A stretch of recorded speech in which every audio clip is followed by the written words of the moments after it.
Todo mundo que está nesse grande totem chamado esquerda, seja rolê liberal progressista, esquerda ódio festivo, esquerda radical, tem pelo menos um amigo naquela vibe Marco Betts, né? Que é uma energia meio Ross Geller do Friends, meio Fabrício Carpinejar.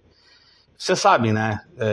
Cara boa praça, bem intencionado, se veste como um treinador de futebol argentino, sobe foto de gato como uma espécie de muro de proteção contra possíveis vacilos,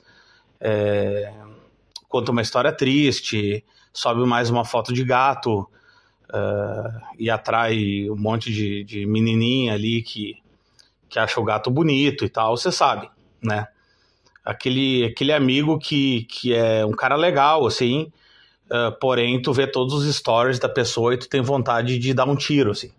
Beleza. E, claro, né, caso tu não tenha nenhum amigo que é esse mix de Ross Geller com Fabrício Carpinejar, provavelmente tu é essa pessoa do teu grupo, caso tu esteja nesse rolê que tem a ver com a metade do espectro para cá, né? E caso alguém aí diga que isso é coisa de paulistano, né, de grandes capitais, porque aqui na Quebrada não tem isso, etc. Tem essa pessoa aí na Quebrada também, tá? Tem essa pessoa. Eu já conheci algumas pessoas assim da Quebrada, tá? Algumas eram brancas e outras não, mas eram assim. Continuando. E é um episódio, digamos, né, um curtinha, que eu vou precisar muito da colaboração dos amigos aí nos comentários para a gente chegar num consenso, num denominador, né? Tem esse meu amigo lá do sul do Rio Grande do Sul, do Brasil, né, do Rio Grande do Sul, que é totalmente nesse naipe, assim. E, cara, ele entra aqui num outro subnicho, e é sobre esse subnicho que eu quero falar, do sujeito que teve um bar de sucesso, né, de algum êxito, antes dos 30 anos de idade, mesmo que em alguns casos tenha, e é o caso dele, tenha passado dos 30 anos dele, ele ainda como dono do bar. E em algum momento, por diversas razões, esse bar fecha e nunca mais essa pessoa supera essa fase da vida. Tava vendo os stories agora e vou repetir, uma pessoa que eu gosto muito.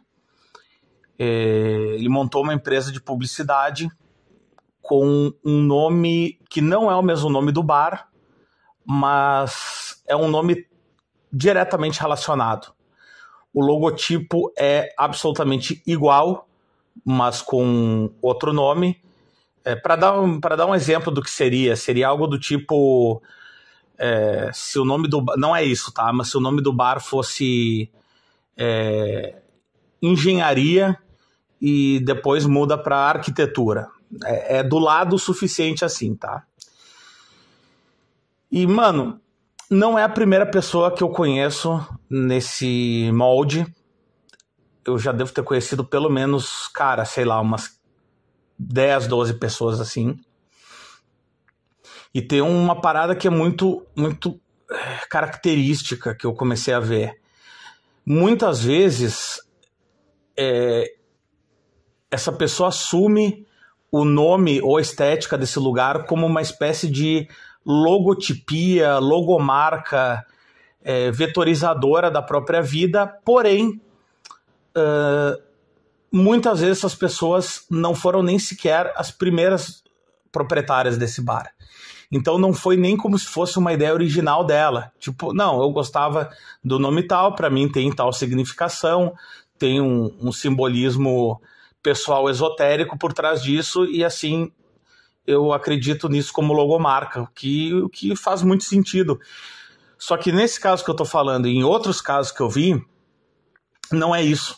A pessoa meio que herdou, no sentido não herança propriamente dita, mas comprou e a partir daí legou, né, herdou essa logomarca e adotou ela como um estilo de vida, cara. Um totem, né? Um totem, exatamente isso que se torna aquela lembrança, e a gente sabe que as lembranças estão cheias de memórias construídas e projeções, né? Idealizações. Isso aí se torna uma logomarca da vida. Vocês já viram isso? Vocês conhecem alguém assim? Vocês são essa pessoa? Queria conversar um pouco com vocês aí nos comentários.